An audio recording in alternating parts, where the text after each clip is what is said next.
नमस्कार। आज हम एक दिलचस्प विषय पर बात करने वाले हैं, पितृदोष निवारण। ये जानकारी वैदिक ज्योतिष और जो हमारी हिंदू परंपरा है उसमें काफी मिलती है। जी, और आज हम इसी जानकारी को समझने की कोशिश करेंगे कि आखिर ये पितृदोष होता क्या है, इसके क्या लक्षण माने जाते हैं और फिर इसके निवारण के लिए क्या उपाय बताए गए हैं। हाँ, ये सोचना ही अपने आप में काफी काफी अलग है कि कैसे हमारे पूर्वजों के कर्म हमें प्रभावित कर सकते हैं। तो ये जो पितृदोष है इसे मतलब कैसे समझाया गया है, क्या ये कोई श्राप वगैरह है? देखिए, जो जानकारी मिली है उसमें इसे श्राप नहीं कहा गया है, बल्कि ये पूर्वजों का एक तरह का अनसुलझा कर्म ऋण माना जाता है। मतलब ये कि पूर्वजों का आशीर्वाद शायद पूरी तरह मिल नहीं पा रहा। अच्छा, तो ये पता कैसे चलता है? क्या कुंडली देखकर? हाँ, ज्यादातर इसकी पहचान कुंडली विश्लेषण से ही होती है। ज्योतिष के नजरिए से देखें तो कुछ खास ग्रह योग देखे जाते हैं। जैसे क्या खास होता है कुंडली में? जैसे कुंडली का 9वां घर है ना, अगर उसमें सूर्य या चंद्रमा राहु या केतु के साथ हो। अब 9वां घर अहम है क्योंकि इसे ज्योतिष में पिता, पूर्वज और भाग्य से जोड़कर देखते हैं। अच्छा, तो 9वां घर सीधे पूर्वजों से जुड़ा है। यस। ओके। और कोई संकेत ज्योतिष के हिसाब से? जी, शनि या राहु का कुंडली के पहले, 5वें या 9वें घर में होना भी एक इशारा माना जाता है। पर यह तो हुई ज्योतिष की बात। ये जानकारी असल जिंदगी में दिखने वाले असर पर भी जोर देती है। और वो असर कैसे दिखते हैं? मतलब क्या लक्षण होते हैं? कई तरह के लक्षण बताए गए हैं, जैसे विवाह में बहुत रुकावटें आना या रिश्ते ठीक से न चलना, बार बार टूट जाना। आर्थिक दिक्कतें भी, जैसे बिजनेस में लगातार नुकसान होना या बहुत कर्जा हो जाना। और परिवार से जुड़े हुए कुछ और लक्षण। हाँ, जैसे संतान होने में दिक्कतें आना या फिर बार बार गर्भपात होना, ये भी एक लक्षण बताया गया है। कभी कभी ऐसा भी होता है कि परिवार में स्वास्थ्य समस्याएं बनी रहती हैं, पर उनका कोई साफ कारण नहीं समझ आता। अजीब है जी।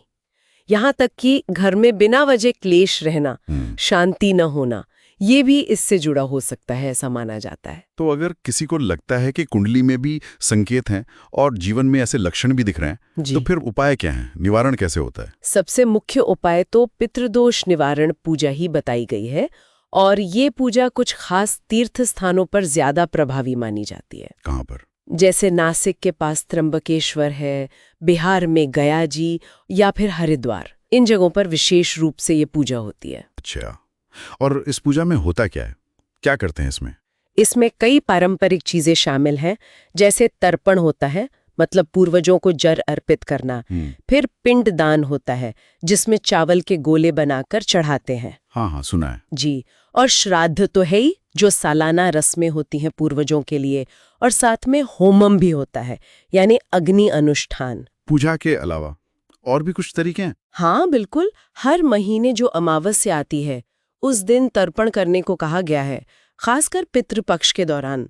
इसमें काले तिल, जल और प्रार्थनाएं होती हैं। पितृपक्ष, हाँ, वो तो खास माना ही जाता है। जी। और एक और दिलचस्प तरीका है भोजन कराना। भोजन? किसे? कौओं को? मान्यताओं में उन्हें पूर्वजों का संदेश वाहक मानते हैं। गाय को भोजन देना भी अच्छा बताया गया है, और साथ ही ब्राह्मणों और जरूरतमंदों को भोजन कराना। अच्छा। हाँ, कहते हैं कि इससे सीधे पूर्वजों की आत्मा तक पहुंचता है और उन्हें शांति मिलती है। और मंत्रों का भी जिक्र था शायद? बिल्कुल, मंत्र जाप का भी महत्व है। कुछ खास मंत्र हैं, जैसे ओम नमो भगवते वासुदेवाय, महामृत्युंजय मंत्र और एक पितृ गायत्री मंत्र भी है।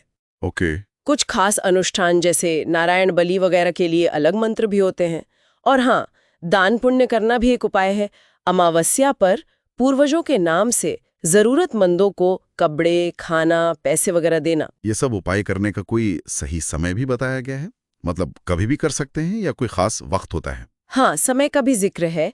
पितृपक्ष का समय तो सबसे अहम है ही, जो सितंबर-अक्टूबर के आसपास आता है। ठीक है। उसके अलावा हर महीने की अमावस्या, और अगर अमावस्या सोमवार को पड़ जाए, जिसे सोमवती अमावस्या कहते हैं, वो दिन भी बहुत खास माना जाता है इन उपायों के लिए। एक बात और, जानकारी में ये भी कहा गया है कि कुछ विशेष पूजा हैं, जैसे नारायण बलि या त्रिपिंडी श्राद्ध, ये काफी जटिल होती हैं। हाँ, ये तो है। तो इसके लिए किसी जानकार पंडित या वैदिक ज्योतिषी से ही सलाह लेनी चाहिए, उन्हीं के मार्गदर्शन में करना चाहिए। बिल्कुल सही कहा, क्योंकि इनमें विधि विधान का बहुत महत्व होता है और वह सही ढंग से होना जरूरी माना जाता है। तो हमने आज समझा कि पितृदोष को एक तरह का कर्म ऋण मानते हैं जो पूर्वजों से जुड़ा है। इसके कुछ ज्योतिषीय संकेत हो सकते हैं, कुछ जीवन में दिखने वाले लक्षण हो सकते हैं, और निवारण के लिए पूजा, तर्पण, दान, मंत्र जाप जैसे कई पारंपरिक तरीके हैं। जी, और ये सब बातें हमें एक गहरे सवाल पर सोचने को मजबूर करती हैं। ये सारी जानकारी पितृदोष को कुंडली और कर्म के नजरिए से देखती है। तो ये सोचने वाली बात है कि आज के समय में हम पिछली पीढ़ियों के कामों का असर, चाहे वो ज्योतिषीय हो या मनोवैज्ञानिक, अपने जीवन पर कैसे देख सकते हैं, और इन प्रभावों को समझना या उन्हें संतुलित करने की कोशिश करने की क्या मायने हो सकते हैं हमारे लिए।